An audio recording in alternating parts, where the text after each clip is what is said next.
Bonjour tout le monde, aujourd'hui on se retrouve dans une nouvelle vidéo où je vais parler enfin de livres. Faire mon bilan sur le challenge Romantécie. Si vous avez besoin de savoir un petit peu plus d'informations par rapport à ce challenge là, je mets le petit juste en haut où je vous ai montré justement toute ma palle pour ce challenge Romantécie 2024. Le challenge il a été organisé par Nina Quill. C'est un challenge qui s'est passé du coup du 15 février au 15 avril et je ne triche pas parce que aujourd'hui je tourne vraiment cette vidéo le 15 avril, donc j'ai pas pu en profiter pour lire un peu plus de livres, vraiment. Voilà, je suis dans les règles. Du coup, le but de ce challenge, c'est de lire le plus possible de livres romantécie. Alors la romantécie, c'est des livres où il y a de la fantaisie mélangée à de la romance. Pour cette année, du coup, Nina Quill avait fait un nouveau thème, elle a fait par équipe, donc il y avait 4 équipes. Alors Team Itikana, Glacium, Navarre et Velaris. Et moi, j'ai choisi d'être dans l'équipe Velaris parce que à Cotard, pas besoin d'en dire plus. Ce qui est trop bien dans ce challenge là, c'est qu'en fait quand on lit un livre par rapport aux catégories, ça fait rapporter des points à notre équipe. Alors je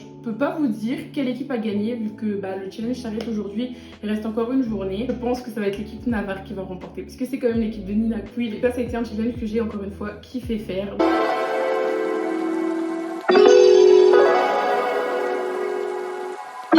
Alors, la première catégorie, c'était un Enemies to Lovers et j'ai lu Les Garçons Perdus.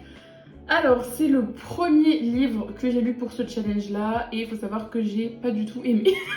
Je vais pas perdre de temps, je vais pas passer par 4 chemins. J'ai détesté ce livre, je l'ai même pas lu en entier. Dans Les Garçons Perdus, on va suivre l'histoire de Jacques, un jeune homme dans son village qui est un peu la paria de son village parce qu'il est différent des autres. Il est attiré plus par les hommes, donc du coup, il va se faire éjecté de ce village-là et il va se retrouver dans les rues de Londres sans argent, sans rien. Et un jour, il va attirer l'attention d'un immortel et en fait, il va se retrouver dans une grosse magouille politique des vampires. Il a été embauché pour séduire un des vampires de la haute société pour empêcher un mariage entre le frère du coup de ce jeune homme qui doit séduire avec la sœur de Antoine. Antoine, un jeune vampire avec qui Jack va fortement se rapprocher. Les deux vont beaucoup se plaire. Sincèrement, je me rappelle plus trop de l'histoire parce que vraiment, comme je vous dis, j'ai pas aimé le livre. C'était ennuyant et puis j'ai trouvé que on comprend pas en fait les vampires, on comprend pas vraiment ce qu'ils sont, les pouvoirs qu'ils ont, à quoi ils servent. Après, je sais que c'est qu'un tome 1, je sais pas combien il va y avoir de livres. On tournait pas assez en fait autour de ce truc-là des vampires et vers vraiment la fin, je l'ai vraiment lu en diagonale. J'ai trouvé les personnages pas intéressant, vraiment creux, plat.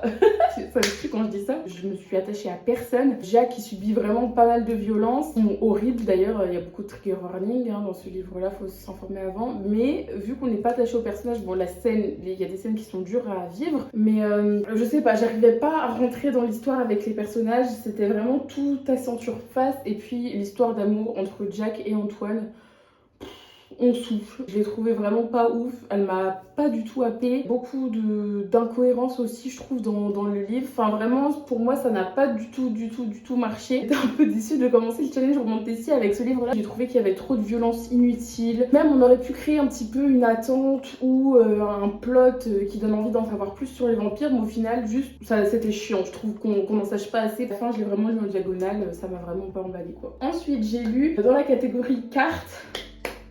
Alors, je suis toute contente. Le livre Kéléana, le tome 4, donc la première partie de Kéléana. Pas trop dire ce qui s'est passé dans ce livre-là parce que ça va spoiler, voilà tout ça, mais en tout cas, vraiment lisez cette saga de Sarah J. Maas. Je suis désolée, je suis en train de sourire. Pourtant, c'était pas... J'ai plus kiffé la deuxième partie, je vais vous expliquer après, mais dans cette partie 1, du coup, parce que nos éditions françaises sont coupées en 2 parties, mais du coup, dans cette première partie de Kéléana, j'ai commencé à perdre mon intérêt dans cette histoire. Les personnages, je les aime bien, c'est hyper intéressant parce qu'on a beaucoup de personnages, on a plusieurs points de vue, et c'est ça aussi au début qui me perd souvent dans ce livre-là, c'est que parfois on cite des personnages et je suis là en mode... Qui celui-là, on l'a vu où, il fait quoi? Et c'est vrai que ça j'ai un peu de mal à suivre parce que parfois il y a beaucoup de personnages, beaucoup de prénoms et parfois c'est des personnages qui m'intéressent pas spécialement, du coup je passe à côté. Quand on reparle d'eux, je suis là en mode mince. Je trouvais que ça avançait mais c'est long, c'est vraiment une saga qui prend énormément son temps dans le développement des personnages et d'un côté c'est bien aussi parce qu'on apprend beaucoup, chaque personnage est développé à sa façon, l'intrigue en fait c'est vraiment l'intrigue qui se met en place, c'est pas un livre en 3 tomes c'est terminé, donc je comprends. Et c'est bien parce que je vais vous parler de la suite après. La première partie du tome 4, bon, elle m'a pas plus emballé que ça. et il faut savoir que j'ai enchaîné du coup avec la partie 2. Donc du coup la partie 2 c'était la catégorie saga. Et mon dieu, la veille j'ai dit ouais, ça commence à me saouler un peu et le lendemain j'ai commencé à lire la partie 2. Et mon dieu, c'était tellement incroyable les amis, vraiment. Bon, je sais pas pourquoi le livre a été coupé en deux, mais du coup je peux dire que la partie 2 est incroyable comparée à la partie 1 parce que l'action, clairement dans la partie 1 c'est beaucoup de blabla, beaucoup de mise en place nanana, et dans la partie 2 l'action qui se déroule à chaque page, je vous jure, c'était tellement incroyable. Je suis encore sur le cul de ce qui s'est passé dans ce tome là, et en fait je suis là en mode quand j'ai lu cette partie 2 de ce tome, je me suis dit ok, je comprends pourquoi j'ai attendu autant de temps en fait, et je comprends comment on en est arrivé à ces pages là, et que si ça avait moins pris son temps, les scènes auraient été moins intenses et ça aurait été moins bien. Et en fait franchement je me dis ça valait le coup d'attendre, ça a valu le coup que ça soit long, parce que vraiment cette partie 2 elle est vraiment incroyable. Je vous jure, il y a révélation sur révélation, il y a des personnages hyper importants qui vont enfin se rencontrer. Je vais pas vous dire entre qui, mais il y a enfin une rencontre que j'attendais depuis hyper longtemps qui se fait, et on en apprend encore plus sur nos personnages, et franchement j'adore. Et je pense que là on rentre à chaque fois je dis ça, mais là on rentre vraiment, je pense, dans la dernière partie du vif du sujet, parce qu'il me reste encore 3 tomes que j'ai tellement hâte de lire la suite d'ailleurs. Mais il faut que j'attende une amie, parce que je lui ai fait attendre, je lui ai dit attends-moi pour lire la suite, le tome 5, et maintenant que je suis arrivée à là, c'est à moi de l'attendre parce qu'elle l'a pas encore, elle l'a pas encore. Et franchement c'est hyper prometteur pour tous nos personnages la suite. Je me suis rendu compte que j'étais pas plus que ça attachée à certains personnages, mais chaque personnage est hyper intéressant et j'ai envie de voir en fait où ça va nous mener. Et mais c'est vrai que pour l'instant c'est assez chelou parce que j'ai pas de grand coup de cœur pour un personnage en particulier. Il n'y a pas un personnage où quand je le vois je me dis ah mon bébé, vous voyez. Au début c'était Cole dans le tome 2, et puis après bon tome 1 et 2, et puis après bon ce truc là c'est un peu parti. Donc je sais pas, pour l'instant ce truc là d'être attaché au personnage, pour l'instant ça le fait pas spécialement avec moi. Je les aime tous, mais il n'y en a pas un où je me dis ça c'est mon bébé. World building que Sarah J. Maas elle a fait, c'est un taf qui est vraiment ouf et j'aime cette autrice de tout mon être, vraiment. Ensuite, dans la catégorie femme badass, j'avais pris Le Serpent et les Descendants de la Nuit. On est encore dans un monde de vampires, je sais pas ce qui s'est passé cette année, mais j'étais à fond avec les vampires. Dans ce livre-là, on va suivre l'histoire de Oraya, une fille humaine qui a été adoptée par un vampire, et pas n'importe quel vampire, le grand roi des vampires. Donc, toute petite, il lui apprend à se battre pour pouvoir se défendre en fait contre les vampires, parce que vraiment les humains c'est vraiment un peu les esclaves des vampires, c'est vraiment que des objets, que de la nourriture, et il n'y a pas vraiment trop de rois ou de règles par rapport à ça. Et du coup Oraya va vraiment être la protégée de son papa vampire, et personne va jamais trop comprendre pourquoi Vincent en fait a adopté cette jeune humaine là. Les autres vampires sont obligés d'accepter. Ouh, il y a une bête énorme qui vient de s'écraser contre ma vitre. J'ai eu trop peur. Pardon, oui, du coup, voilà. Et du coup, Oraya, en fait, elle va devoir apprendre à se battre et à évoluer, en fait, dans ce monde-là qui est hyper violent. Quand elle va être plus grande, elle veut participer au légendaire tournoi qui s'appelle le Kejari. C'est un tournoi qui est organisé par la mort elle-même. Et en fait, c'est un tournoi où il doit rester que un vainqueur. Et le vainqueur va pouvoir, en fait, exaucer n'importe quel vœu qu'il souhaite. Comme ça qu'elle va se retrouver, en fait, dans le Kejari, un tournoi qui est hyper violent. Et également un tournoi où elle va rencontrer un vampire hyper séduisant qui s'appelle Rain.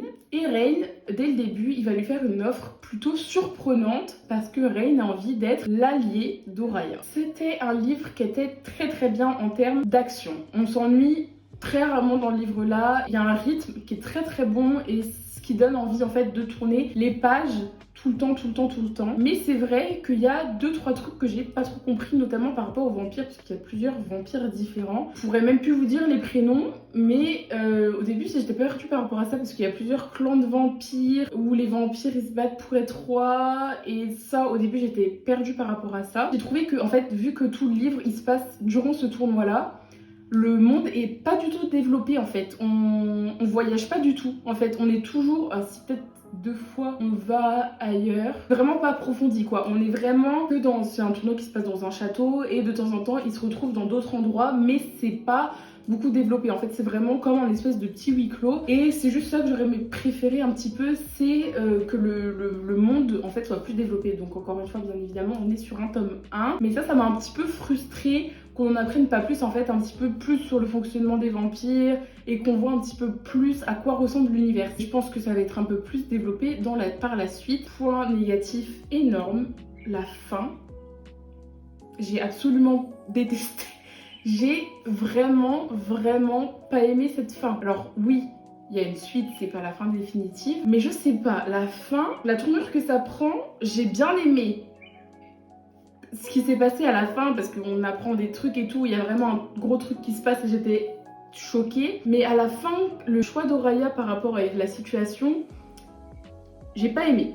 J'aurais préféré que l'histoire prenne un autre sens et en fait c'est une fin qui me donne pas spécialement envie de lire la suite parce que si ça continue dans ce chemin là, je suis pas trop emballée par ce qui va se passer après. Donc du coup je vais voir, je pense que je vais plus le télécharger sur ma Kindle avant d'acheter. De toute façon le tome 1 je l'ai pas en papier donc je vais voir. Globalement c'était un livre bien, même si pour moi c'était pas un énorme coup de cœur. C'est vrai que ce côté là, des tournois etc, un petit peu ce côté Hunger Games, j'ai bien aimé. Je suis assez mitigée quand même par rapport au livre. Il m'en reste que 2 dans le livre relié. J'avais lu le dernier tome du clan Bennett, donc c'était Le Chant des Bennett, je crois le dernier tome. Donc si jamais ça vous intéresse, j'ai fait une vidéo complète réservée aux 4 livres du clan Bennett. Je vous mets encore une fois le petit juste en haut, donc n'hésitez pas à aller voir la vidéo si vous voulez un avis plus complet de tous ces livres là. Ce tome là c'était un tome sur Carter, donc encore une fois je peux pas trop vous expliquer ce qui se passe parce que ça spoil les autres, mais en tout cas lisez cette saga. J'ai vraiment adoré, hyper attachée par tous les personnages, l'action elle est présente. Je vais voir la vidéo pour avoir mon avis plus complet dessus. Le dernier livre, alors du coup c'est un livre, une catégorie que j'ai pris dans la team Navarre pour donner un peu de points à Nina et c'était un favori de Nina et j'ai lu Fourth Wing. Wouh! Sensation dont tout le monde parle sur TikTok. On va suivre Violette qui est destinée depuis toute petite à normalement être une scribe. Il y a plusieurs catégories comme ça. Il y a les scribes, il y a les médecins et il y a les dragonniers. Les scribes c'est un peu les intelligents de Navarre, c'est ceux qui connaissent l'histoire etc. Sauf que sa mère, on a décidé autrement. Elle veut que sa fille Violette soit dragonnière comme elle. Violette elle a pas du tout été préparée à ça. Elle s'est entraînée pendant 6 mois alors que tous les autres dragonniers ils sont préparés à ça depuis qu'ils ont 3 ans. Donc elle va vraiment être un peu jetée dans la gueule du loup. En fait toute l'histoire de Violette pour devenir dragonnière. Ils ont des cours sur les dragons ou ils ont des cours sur comment faire des plans de guerre et tout. Et ça j'ai vraiment bien aimé, c'était hyper sympa de retomber un peu dans ce côté là, du coup académique, hein, de ce côté là, école. En soi quand j'y repense, je trouve que l'écriture est pas exceptionnelle en vrai, mais l'écriture est addictive. Et c'est vraiment hyper addictif. Dans le livre, en fait, il y a tous les trucs de romanticisme de base qui ont été mis dans un livre et qui nous fait un cocktail finalement qui rend hyper addictif dès les premières pages en fait. Rencontrer beaucoup de personnages encore une fois. Moi j'avoue que j'ai du mal quand il y a beaucoup de personnages. Mais on s'y perd pas parce que vraiment chaque personnage a sa personnalité. À la fin du livre, il se passe beaucoup de trucs et on est là en mode je veux voir la suite. Je veux voir la suite parce qu'à la fin, on est là en mode ah mais toi, enfin waouh, voilà. Une scène que j'ai kiffé, c'est les dragons, bien évidemment. Les dragons parlent. Les dragons parlent. Et ça, c'était hyper stylé parce que je m'y attendais pas. Et à un moment donné, quand on voit un dragon et qu'on l'entend parler, j'étais là en mode c'est qui est en train de parler là? Est-ce que c'est le dragon? Et j'étais vraiment en folie. Et vraiment, je vous promets que l'un des meilleurs personnages, c'est vraiment le dragon. Les dragons, ils sont hyper marrants et tout. Et franchement, non, franchement, trop bien. L'action, elle est au rendez-vous. Et du coup, j'ai hâte de voir ce que la suite me réserve. Mais c'est vrai que j'ai un peu peur parce qu'apparemment, le tome 2, on répète ce qu'on a déjà vu dans le tome 1 et il est un peu moins bien que le tome 2. Donc bon, je vais voir ça. Je crois que le tome 2 il sort en français en juin. J'ai lu que 6 livres alors que de base j'avais fait 10 catégories et franchement j'aurais pu en lire plus. Tout pour cette vidéo, j'espère qu'elle vous aura plu. J'espère que vous avez réussi ou pas vos challenges romantiques. Je pense que si vous avez déjà réussi à lire au moins un livre de votre page de base, vous avez réussi ce challenge. N'hésitez pas à me laisser un petit commentaire, ça me fait toujours plaisir de vous lire, j'adore ça. De me laisser un pouce bleu pour me soutenir et à vous abonner. Et nous on se retrouve très bientôt dans une autre vidéo. Bye bye.